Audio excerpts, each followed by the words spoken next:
வானம் பேசும் பேச்சு துளியாய் வெளியாகும்.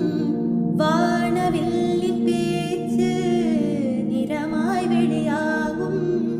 உண்மை ஊமையானால் கண்ணீர் மொழியாகும்.